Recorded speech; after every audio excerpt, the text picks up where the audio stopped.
Okay, so welcome to Accounting 260A.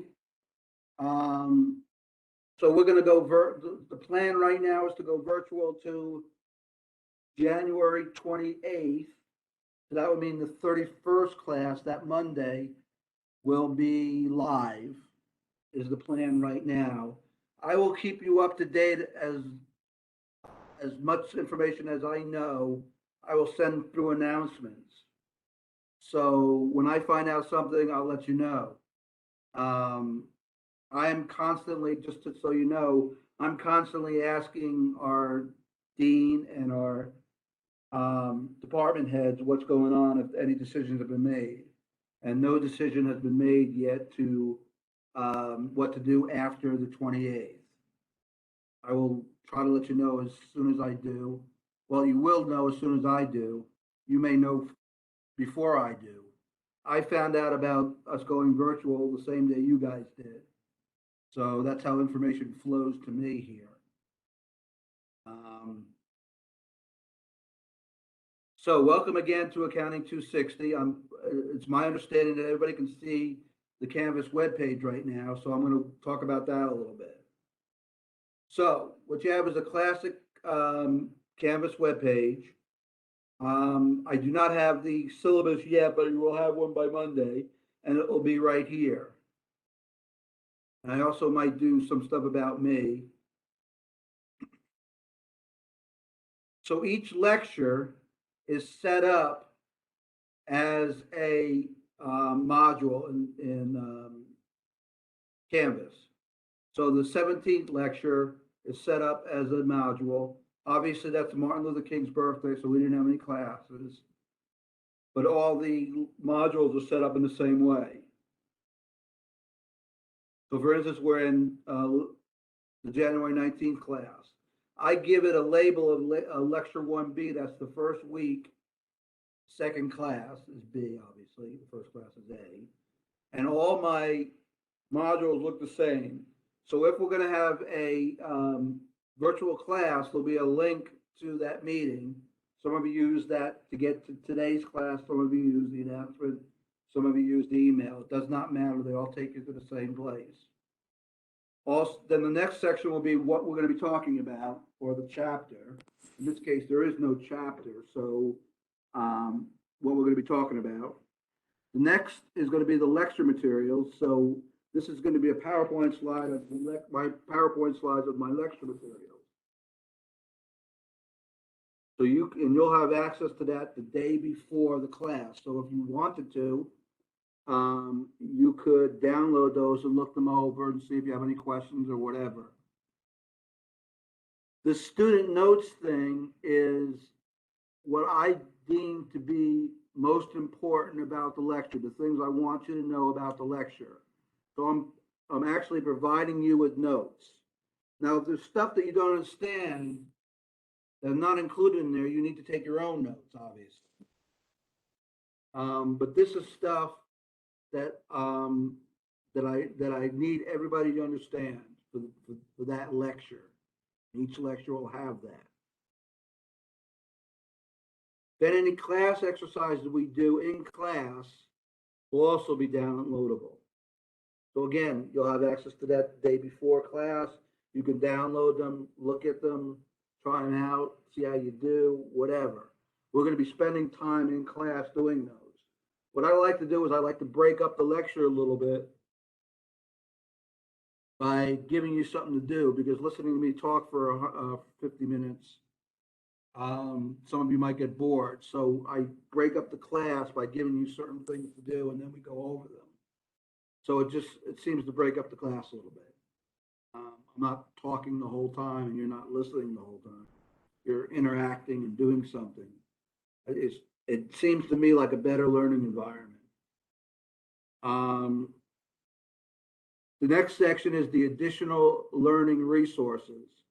These are things, mostly YouTube videos or other videos that I have found that present things in a different way than I do, that may be understandable, more easily understood by you than my explanation. They're used to assist you. Now, this could be old lectures that I've given that you may want to watch. Or, as I said, I'm always searching YouTube and those and other video places for good um, content on what we're talking about in class. And this is just to help you. If you want them, fine. If you're having problems with a subject, awesome. Give it a shot. If you don't, you're not required at all. This is stuff that is just additional. You're not required to watch or do anything with it if you don't want to. The homework is the lecture. The next section is the homework, and that is the assignments that I'm giving that you're obviously required to do in class. Now, what I'm doing is I'm giving you in these solution things, I'm giving you immediate feedback or as close to immediate feedback as possible, because the learning process for me is you do it, you make your errors, then you look at what you look at the answers and think about how you arrived at your answers and think about what you did wrong. That's what I think the learning process should be. I don't think you should wait for me to provide um, responses to you. So you'll have access to solutions of all homework almost immediately, at least right after the due date. So this one's to watch a video that I prepared that I want you to watch to prepare actually for next class. Then you'll have homework assignments. These quizzes are designed to provide you with immediate feedback. So you could take the exam, these quizzes 3 or 4 times. They're not real quizzes. They're more learning tools. And you get immediate feedback from them. So you could take them 3 or 4 times and score 100 points on them, and that's fine. There's learning going on by you trying it, trying the problem, and then seeing the solution to the problem, and then trying it again, and so on and so forth.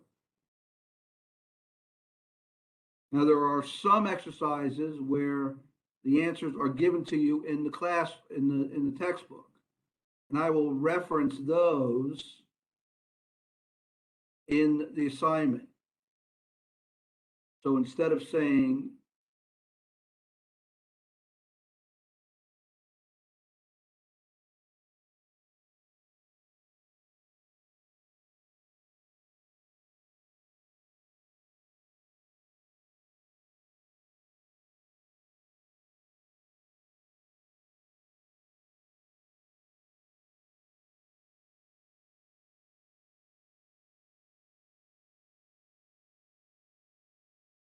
and you'll be told that in the assignment narrative. So I'm going to try to find one here. Yes, I realize I'm giving you immediate answers, but again, it's a learning process. So I kind of expect you. I want you to get immediate response and immediate solution, and then be able to. So the idea is for you to work it out, and then look at the problem, look at the solutions. So this is an example of that. I will tell you what page these solutions are on. And yes, I'm not stupid. You know, you can go to the answers right away if you want. That's up to you. The idea for me, from my perspective, is I want you to try them and then look at the solution and see where you went wrong.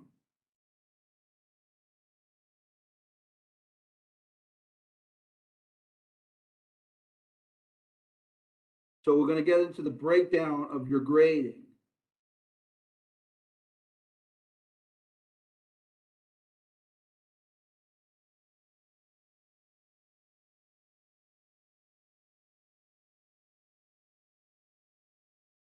So as you can see, those what I call homework quizzes are those quizzes that are in your homework that you can take 3 or 4 times. So you do get points for those. So it makes sense for you to do them as often as you need to get 100. The idea is that you're learning because you're redoing it, and you're kind of correcting yourself. You've already saw an example of the homework assigned from the textbook. That's 6% of you, that's 6%. Homework assigned by me is 8%. As you can see, the final grade is worth, exams are worth 70% of your final grade, which means 30% is other things. So if you get a 60, for example, on the average of 60 on the exams, because that's the only way I really know that you know the information, and you do all the other 60% of 70 is 42, and you do the other 30%, or 70% of 70 is 49, and you do the other 30%, you get about a 79 in the class. So that's how it works. So in my mind, these are learning tools for you to learn the work. And this is the end result telling me that, hey, I've learned this, or I've learned 70% of this. So that's the way I look at these assignments. And of course, you get credit for doing the work in the process of learning the content that I need you to learn. But the heaviest emphasis is on the exams. You would kind of expect that.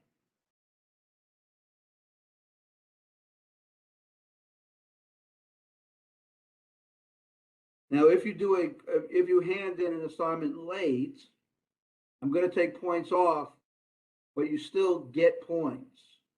So if you, for example, each homework assignment is worth 100 points. If you hand it in late, you're might get 70 points of it, but you're still getting points. The lowest you can get with handing in an assignment is 40. If you do not do an assignment, you get 0. So obviously you have to do better on the test that way then.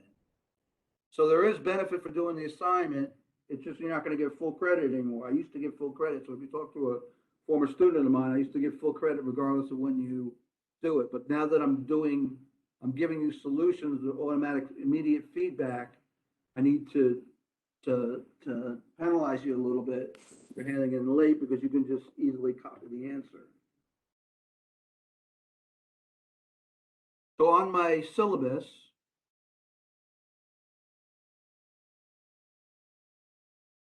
can everybody see the syllabus? Again, you can answer in the chat room if you want.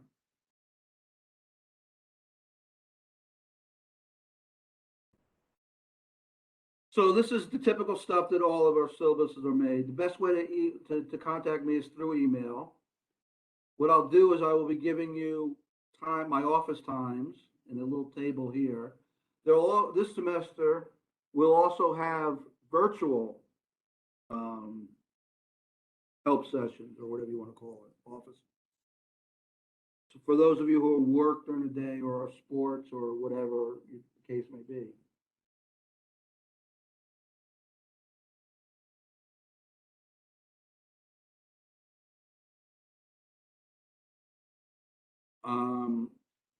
So for tests, your test will actually be in every syllabus. I give you a course schedule, which for the most part follows the Canvas webpage. When I get this done, it will follow the Canvas webpage.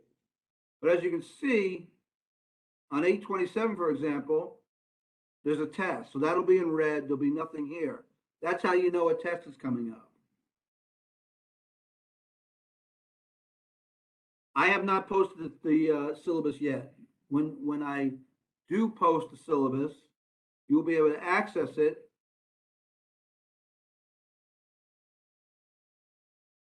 from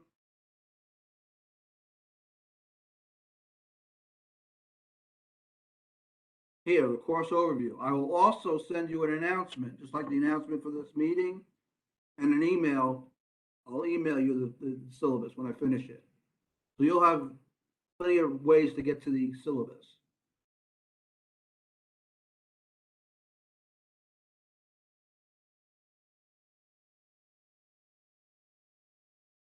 But this schedule, for the most part, mirrors the Canvas webpage, except for the announcement of the tests.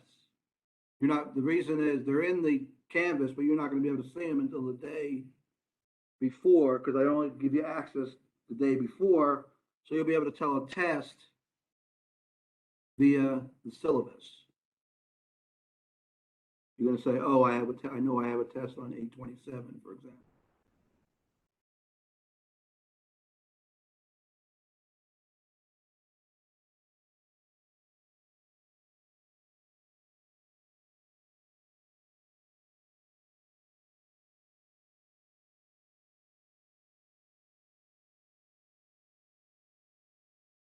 And again, you'll have access to this the day before class.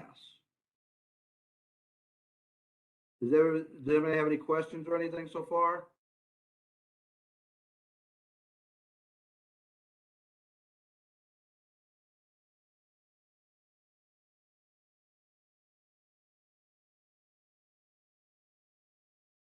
I don't see any questions. Okay, so what I'm going to do is I'm going to start the lecture. What I'm going to do then is just go up here, click on the lecture PowerPoint slides.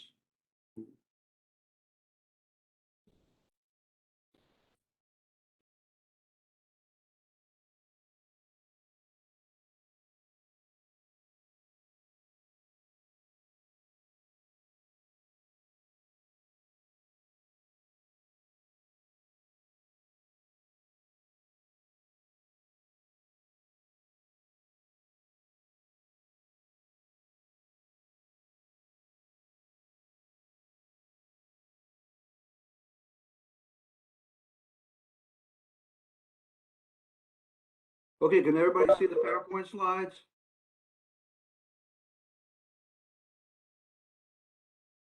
Okay. So this is what we're going to talk about.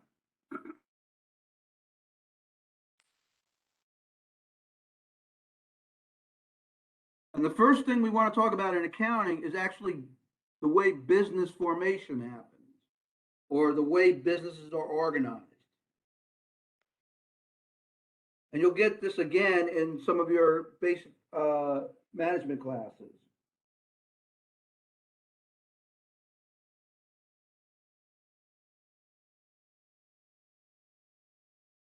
So the first type of business that's organized is called a sole proprietorship.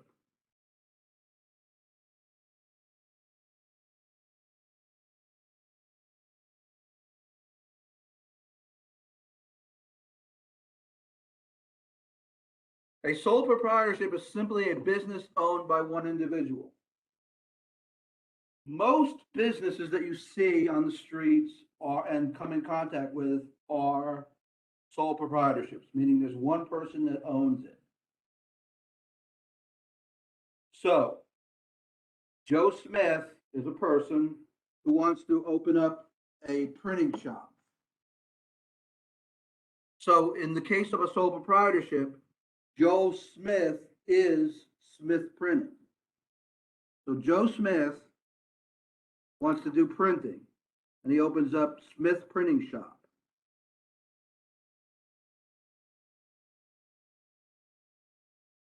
If he sets it up as a sole proprietorship, then Joe Smith and Smith Printing Shop is the same thing. They're the same person. And that distinction is important when we get to corporations. As I said, most of the businesses you're going to encounter and see are sole proprietorships. And it's a business owned by one individual.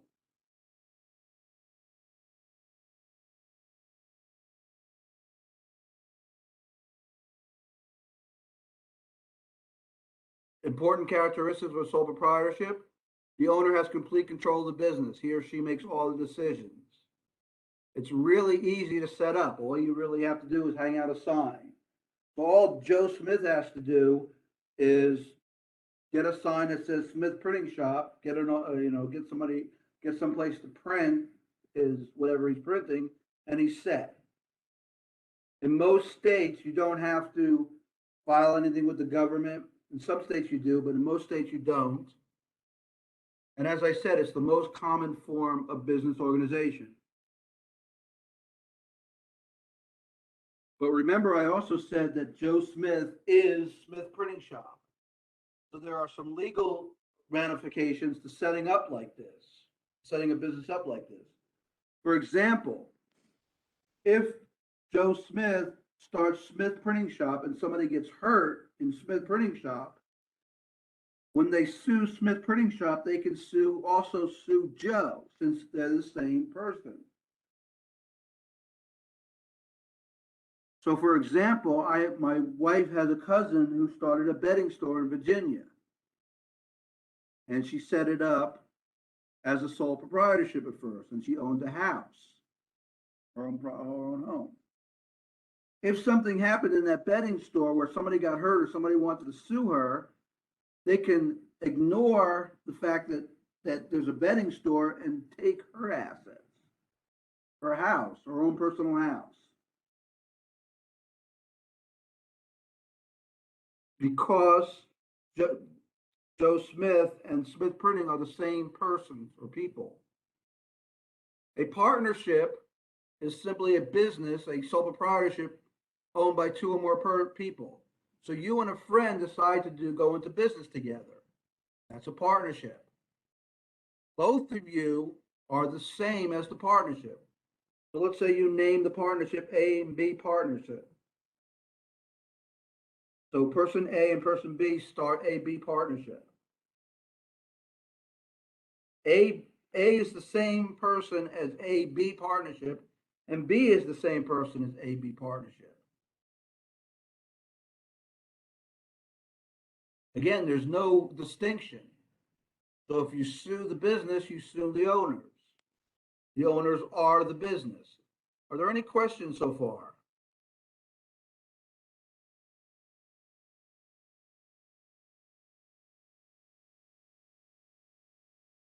Just type them in type them in the chat if you have any.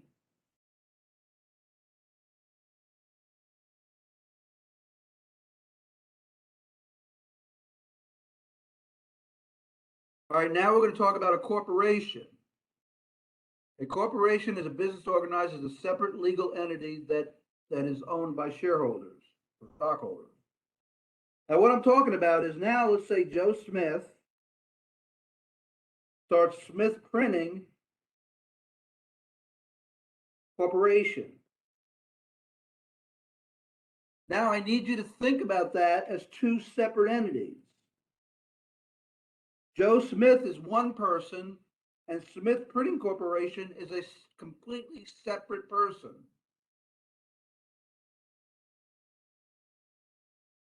This is unlike a sole proprietorship where Joe Smith and Smith Printing Shop were the same person. In a corporation, they're considered completely separate people. You follow me?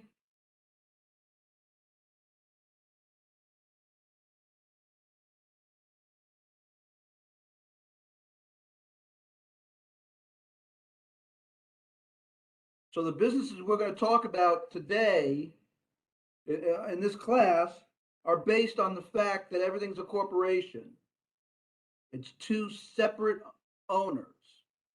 So you need to actually picture a person that looks just like you. If you set up a corporation, you need to actually picture a person that looks just like you in every possible way, but just has a different name, the name of the corporation. So if Ben sets up a corporation, we actually create another exact replica of Ben, but we call it Benjamin Corporation. I know it's a little confusing.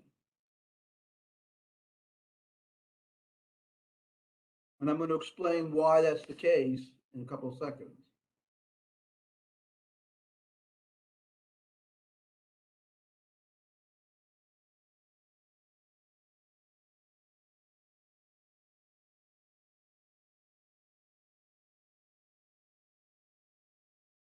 Okay, as I said, it's a separate legal entity.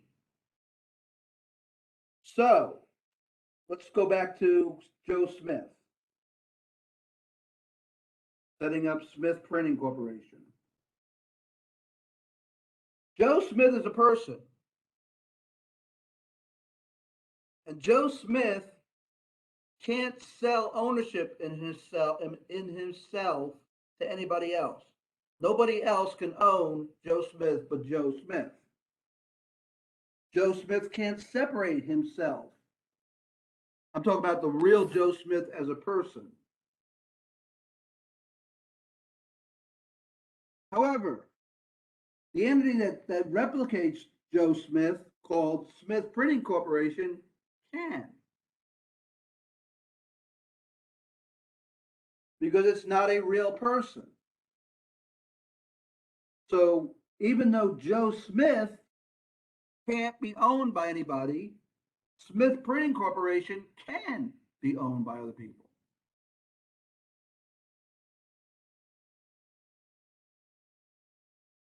And that ownership is very easy to transfer.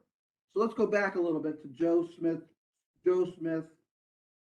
and Joe and Smith Printing Company, sole proprietor.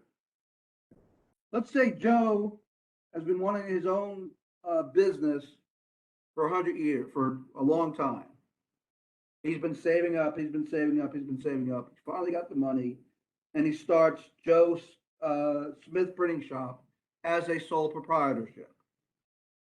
Once that savings gets used up, the business is gone. He has no more resources to use in the business.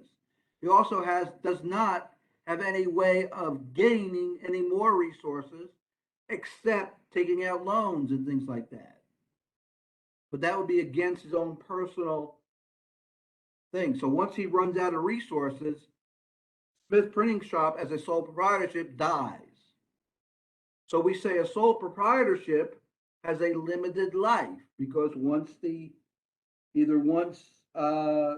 resources of Joe Smith, the person, is used up,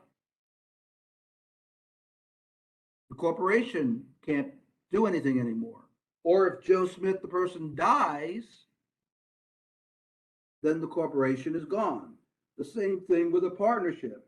So let's say A and B form a partnership. If A or B, let's say A or B put in $10,000 each. Now the partnership has $20,000 to use in the business. But once that $20,000 is used up, they have no more resources, because A and B are the partnership, and a person cannot sell ownership in himself. So now let's look at a corporation. Joe Smith and a Smith Printing Corporation are separate. Same scenario. Joe saves up $10,000. He runs out of that money. He can sell ownership in Smith Printing Company. Let's say he's a friend of Benjamin's. I'm just using Benjamin because he's coming up in the chat. And let's say he's a buddy of his, and Benjamin wants to invest in Smith Printing Corporation. So Joe can sell Ben 20% of the business for another $10,000. And now he's raised more money. Now Joe Smith doesn't have $10,000, he has $20,000. And he can keep doing that as long as he wants, as long as there are people who want to buy into the business, as long as there's Benjamins. Does that make sense to everybody? I know this is a confusing concept. That's why I'm going real slow. And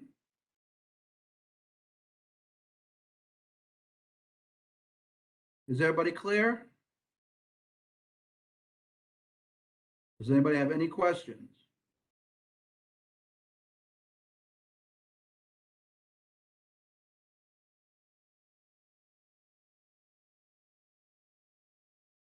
So in essence, a sole proprietorship and a partnership are the same people as the owners.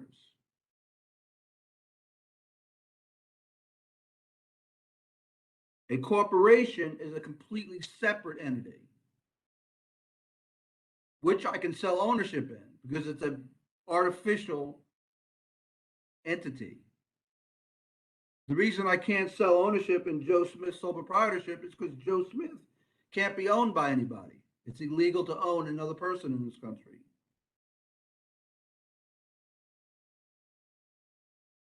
And Joe Smith can't separate himself anyway. He can't rip off his head and give it to Aurora, for example. I'm using you because you mentioned something in the chat. I'm not trying to pick on you or anything, but so Joe Smith, as a sole proprietorship, is completely incapable of separating himself and selling some of himself to somebody else.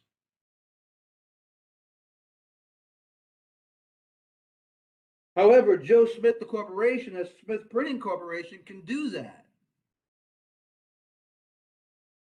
Even though Joe Smith, the owner, can't sell ownership in himself or can't cut off his head and sell it to somebody, Joe Smith, the artificial corporation, can do that. If Joe Smith, for example, the person, cuts off his head, he's going to be dead.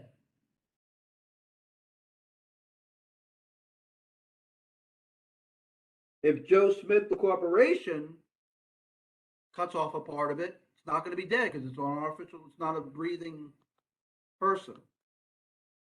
Does that make it a little clearer?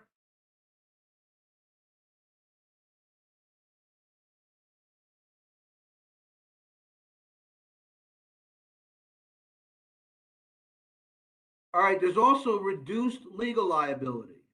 As I said, so I use the example of my wife's cousin.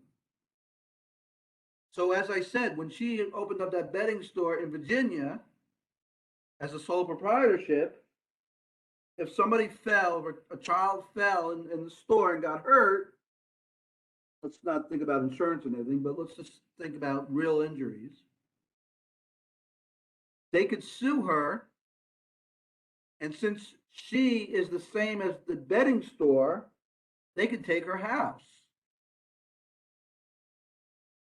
if a judge deems that. But since when she was a corporation, now this she's separate. So her name was Sharon. So there was a Sharon person who lived in that house and breathed and did everything else as a person. And there's a Sharon corporation that ran a bedding store. If somebody in Sharon, the corporation, fell down on the floor and hurt themselves, Sharon, the corporation, was liable.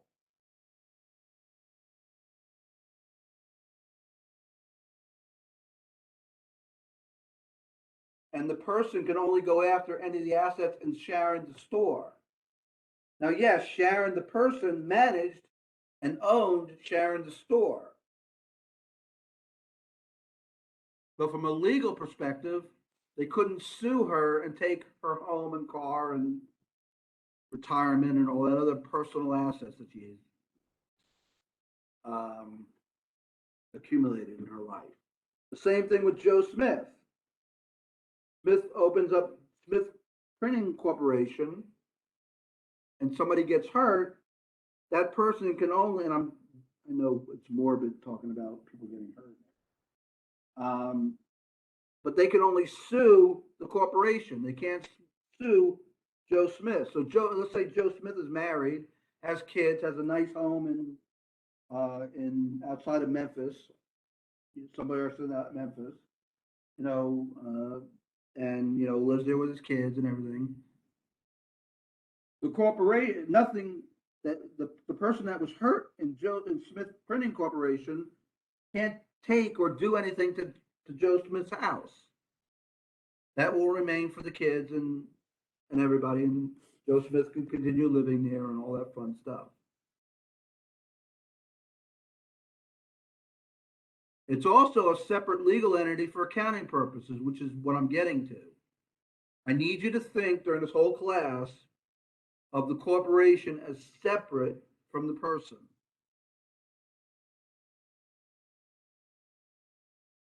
And you also, it's a little bit more expensive. That's why we said that a sole proprietorship is the easiest form of business to create. A corporation has legal documents that need to be filed. For instance, a charter, a bunch of other things.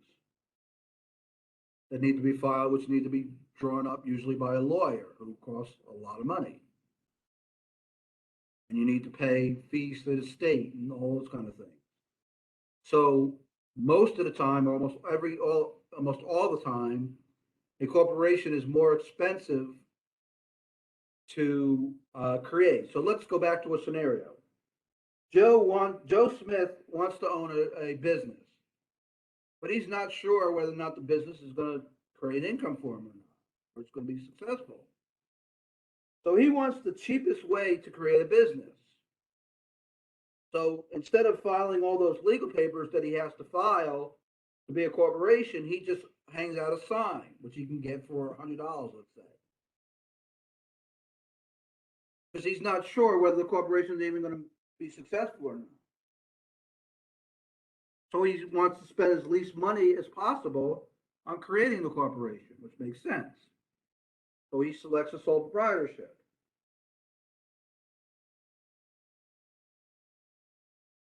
Then let's say several years go by and he's successful. And he has a house and gets married and all of the other fun stuff and has kids.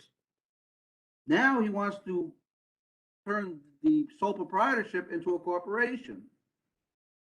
Well, he has to file a charter with the government, pay fees to the government, all kinds of filing requirements.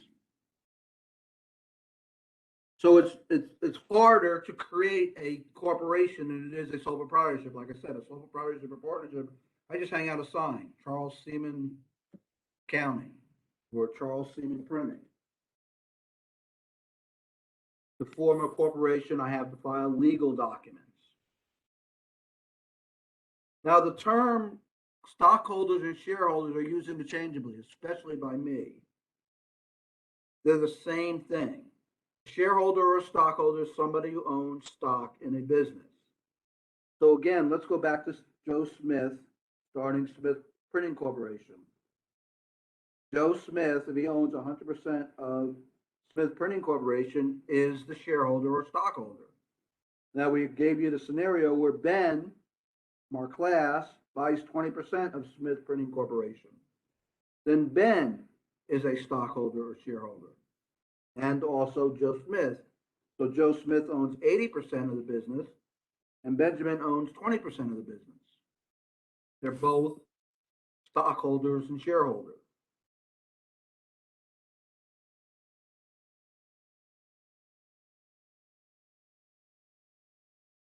As a shareholder, you have certain rights. So Ben has certain rights in Smith Printing Corporation. The first right is to sell the share in the assets upon liquidation. So liquidation simply means I'm going to destroy the business. The business is going to go out of business. That's called a liquidation or a business liquidation. So let's say Joe Smith owns 80% of the business and Ben owns 20%. The company has assets valued at $100,000. And Joe decides to liquidate the business. That just means that Ben has the right to 20% of those assets. So let's say the $100,000 is in cash. Okay, to make it real easy. So Smith Printing Corporation has $100,000 in its bank account. And Joe Smith decides to liquidate the business for whatever reason. According to this first point, Ben has the right to $20,000 of the $100,000 that's in the bank. And Joe has the right to $80,000 because Ben owns 20% of the business. So he has the right to 20% of the assets. Does that make sense?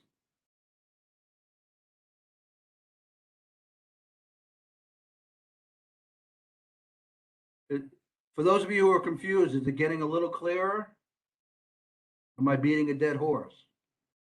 Am I beating a dead horse? Yes?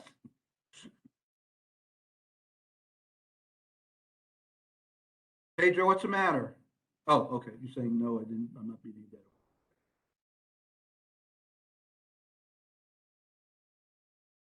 Also, a shareholder has the right to sell the shares to anybody they choose. So going back to Joe Smith owning 80% of Smith Printing Corporation and Ben owning 20%. Let's say Ben has a friend named Kazia. Again, I'm using people in the classroom just at random. I'm not trying to pick on you or anything. And Ben wants to sell 10% of his shares to 10% of his ownership to Kaza. But Joe Smith doesn't like Kaza.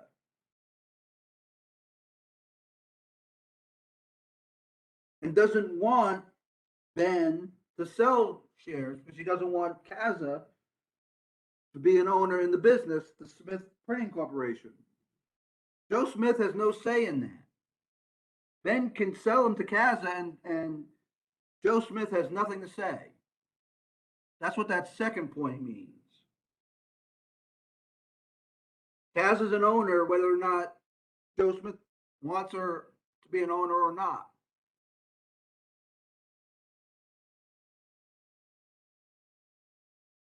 Also, every shareholder has the right to vote in the election of the board of directors.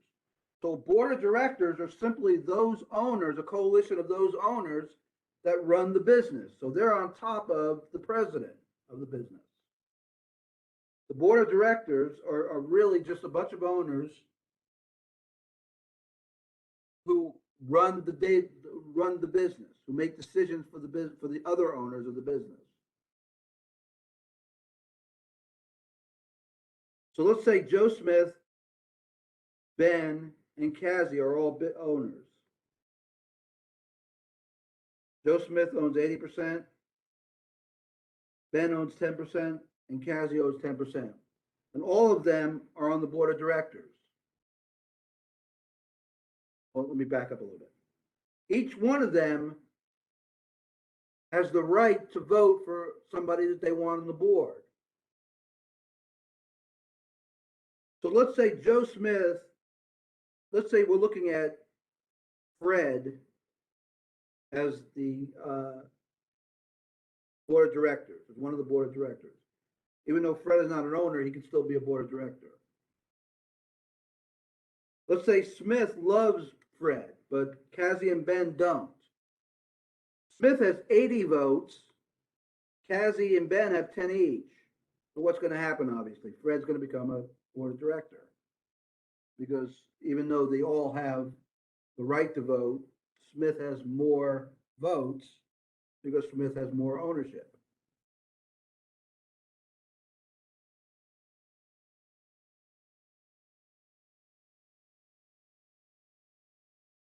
Okay, that's as far as I'm going to go today. Any questions? Is everybody okay? We're going to review this on Friday and then move on. Didn't go as far as I wanted to go, but that's okay. That's probably enough for today. Not going to really have time. What's going to happen is at 10:50, I'm going to run out of time for this next slide. So I don't want to go into it halfway and then have to pick it up again on Friday. Yes, the PowerPoint slides are available to you, including the next slide with the questions on Canvas. So you go to the module, you go down to this lecture. Can anybody see this? And it's right here.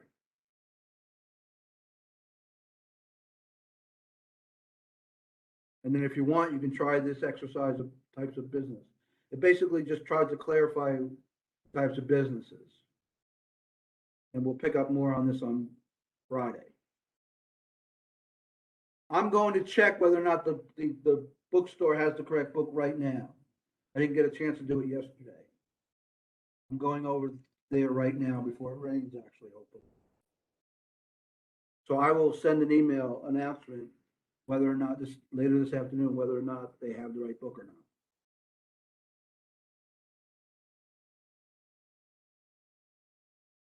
Any other questions? All right, everybody, have a great day. No. You just need to be able to create a Word document.